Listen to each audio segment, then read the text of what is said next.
Welcome back to Growth Without Referrals, the podcast where leaders talk honestly about what's actually working to win new clients today beyond word of mouth. I'm Mark Ferguson, and today I'm joined by Amira Fatah, founder and CEO of Sweet Stories, the advertainment company. Amira works at the intersection of branding, storytelling, and customer experience, helping businesses become more visible, more memorable, and ultimately more profitable. Amira, welcome to the show. Thank you for having me, and thanks for the introduction. Absolutely. And Amira, for people who may not know your background, can you share a little bit about your journey and what led you to start Sweet Stories? Entrepreneurship really starts with a desire to kind of do your own thing, exist in your own world. And for me, entrepreneurship really evolved right after university. So after university,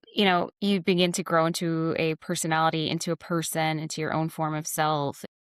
That desire pushed me forward to work in the corporate field, work in a corporate environment, get out of school, work a job. I think entrepreneurs have a personality to them too, and it's that constant desire to push, to expand, to really explore their own curiosity. And that is me. So after university, worked corporate and decided to start my own company. So got online, searched how to start a company, how to be a business person, what do I need to learn?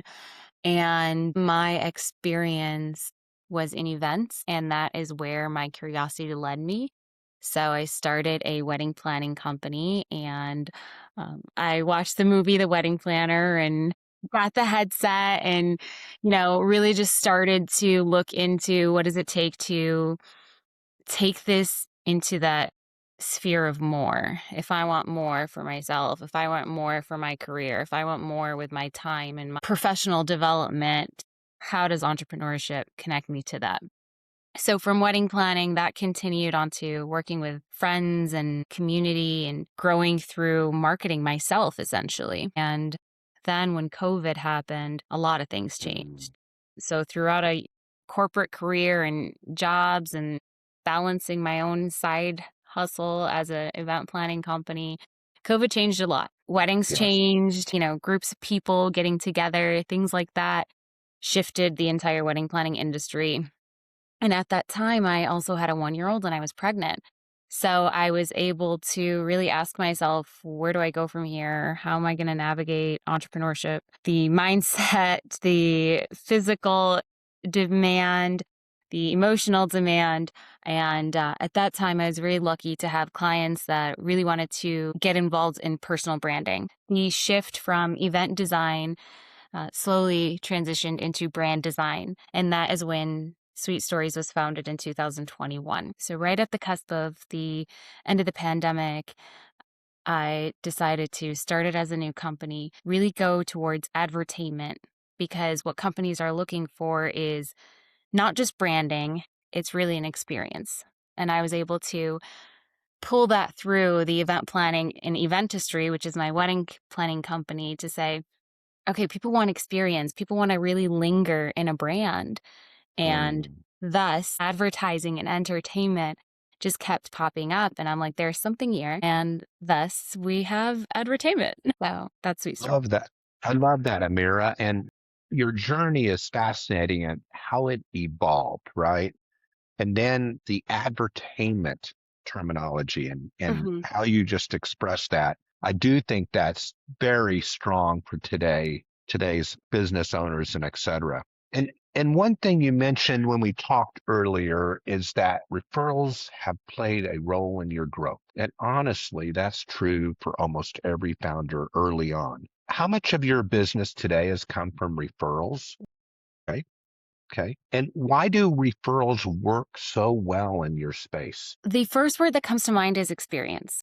When people have an enjoyable experience, you talk about it, you want to share that good feeling, and it connects to how did you do it? Who was it?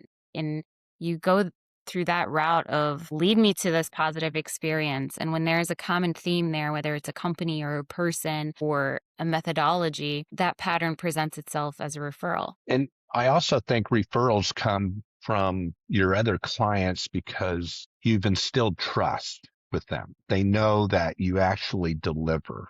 And so that's huge. And the reason I was excited to talk with you is because your work sits right in the middle of something that many companies struggle with, turning brand into demand. And how does storytelling and brand experience actually create customers? I love the flow of the turn brand into demand. It's very synonymous with experience. Yeah. So if we dive into the depth of what an experience is, that is essentially the story that you can tell others, but it's also the story that you create within yourself. So we go in two different directions. The story that's created within ourselves is that memory that we're forming, that personal experience. And the story that's shared with others is that brand experience. It's that public facing. It can go from your brand packaging to a event, a gala, a corporate expo show, an award ceremony. So you get to be right in between somebody's experience internally and somebody's experience externally. So when brands are really shifting into advertainment, that question of why comes up quite a bit, because what is the purpose in telling your story? What are you trying to connect to your audience? So you can tell your story in the form of this happened and this caused this to happen. Done. Yes. And then you can also tell your story with more emotion. Well, this happened because this happened and then this happened, and where you place emphasis on cause, and brands get to be on either side of that, the emotional resonance and also the customer demand. Why do so many companies invest in marketing but still struggle with visibility? Size of company varies. So, with the question, if it's a small business, marketing seems very expansive. Marketing can be SEO, it can be website, it could be blogging, it could be advertising, it could be outbound marketing. It could be a vast type of definition. Large companies, they've got marketing on automation. However, implementation and integration can take more time before things get approved, designs get approved, corporate brand guidelines and things like that, where it's more systemic. So depending on the size of the company and their method of marketing, it's really, the branding is a very detailed way of marketing. It puts in perception, it puts in strategy, it puts in that why. So if we're talking about a small business company that's really looking to grow through their marketing, it would be that storytelling. If you're talking about a Fortune 500 company that's looking to transform their marketing, you talk a little bit more about digital transformation and injecting brand experience through multiple realities. So the conversation shifts a little bit when you start talking about the size of the company, but branding can still be a common theme throughout all of it. Okay. And what does being memorable mean in business? I want to say experience. It's where you resonate with your audience. It could be memory. It could be, let's go back to that one place. So a location, your storefront. Being memorable means creating an experience that's worth connecting. Love that. And Amira, what mistakes do you see founders making with their brand? The most common mistake would probably be clarity. So if I was to assess clients that we've worked with or have conversations with about future event planning or future brand planning and future planning, it's clarity. Because again, when you ask that question, why, you get into the depth of what's your desire for doing this? Where will you eventually say, okay, it stops, or start again, or this is how we transform our company? So the mistake would be not defining the vision to the detailed depth of project management, event planning. So you can look at it like, I'm going to essentially step into this reason and then produce something. Okay. You've intentionally focused on building influence locally. What's the strategy behind that? When you can influence locally, you can magnetize through your own personal brand. So when we talk about referrals, it goes to what was that common theme?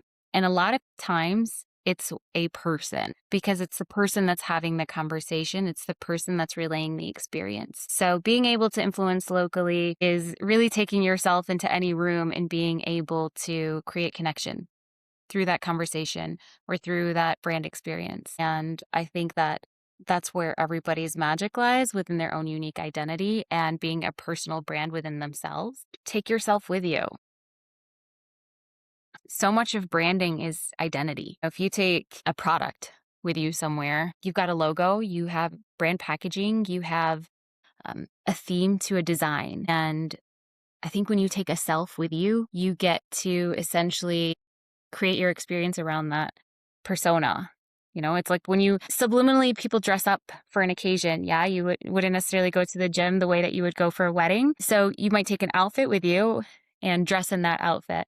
But when you can dress in that self and take that self with you, you can influence yourself and your surroundings. Okay. Okay. Thank you. And is local dominance a better growth strategy than broad marketing early on? Depending on the objective of the business, short term and long term, it can go either way. And I say that because if somebody has built a small business and it's utilizing their personal brand, then somewhere in the strategy, there is going to be a transition between marketing themselves as a name and marketing the business as a company entity. When the conversation is back and forth between marketing yourself or marketing a company, it's really being able to say, what's your maximum? What's your maximum output? How many places can you be at once? Because your personal brand has an intention, but it's always going to be tied to you in your lifeline and your timeline.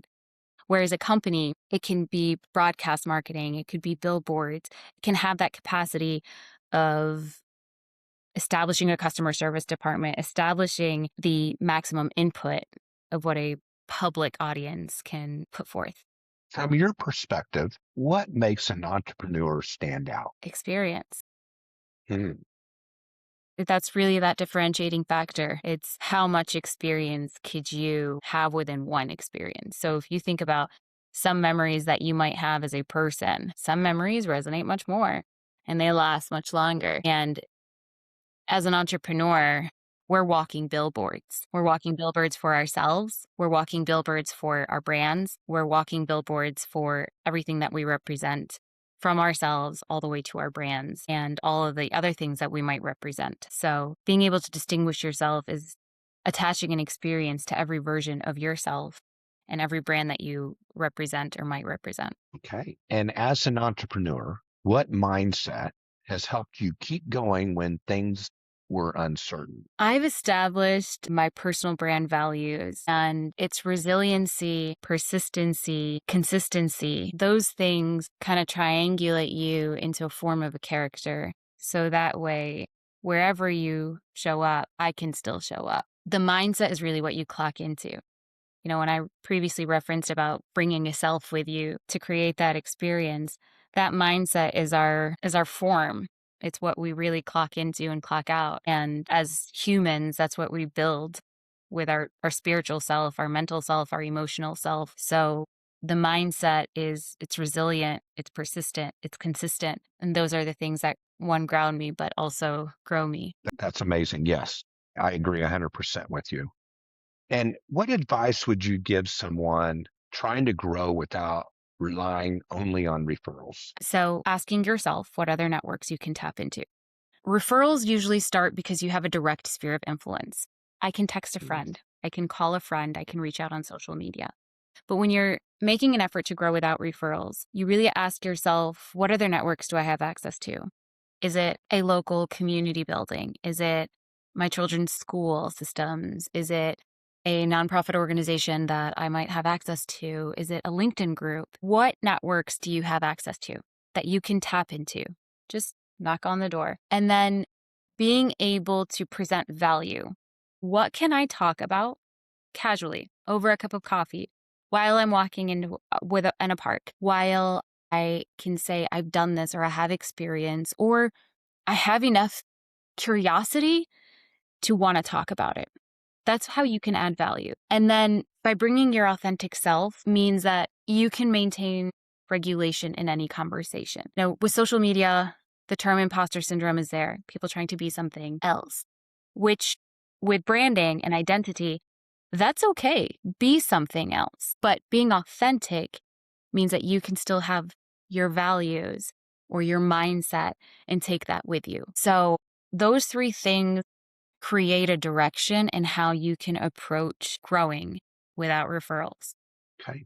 Thank you. And Amira, what's next for Sweet Stories? Right now, Sweet Stories is looking to expand its landscape through different products and solutions across 3 different offerings.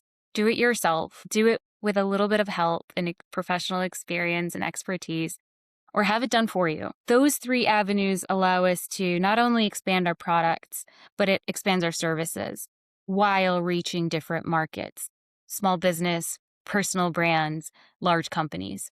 So we're looking to streamline all of that so we can make it efficient and effective for our clients and grow into the real estate industry as we promote brand management. Okay. And what excites you most about the future? Having conversations like this, being able to be that go-to resource for people that really are looking for the sphere of identity design for themselves, for their brands, for their businesses, and transform through advertainment so brands can be seen and sought and successful. And Amira, for our audience, where can people connect with you? Sweet Stories is online. We have our website. So it's SUITESTOREES. And the name is actually a part of the story and the evolution of why it's founded that way. Suite is an office suite. So the journey from A suite to the C suite. And Stories is a combination of stores and stories. So it's suite, like the C suite, and stories with no I and 2 E's.com. That is also the domain for all of our social media handles. I myself am online at About Amira. So it's aboutamira.com, and my social media channels are at About Amira, AMERA. And that's Amira like a miracle. I also introduced myself that way. So it's memorable, it's experience, and it resonates. It does. Yes. Amira, this has been a fantastic conversation. I love what you're building and the perspective you bring. And thank you for being here. Of course. I'm excited to connect and see how we can help each other grow too. Awesome. Thank you. Of course. Have a good day.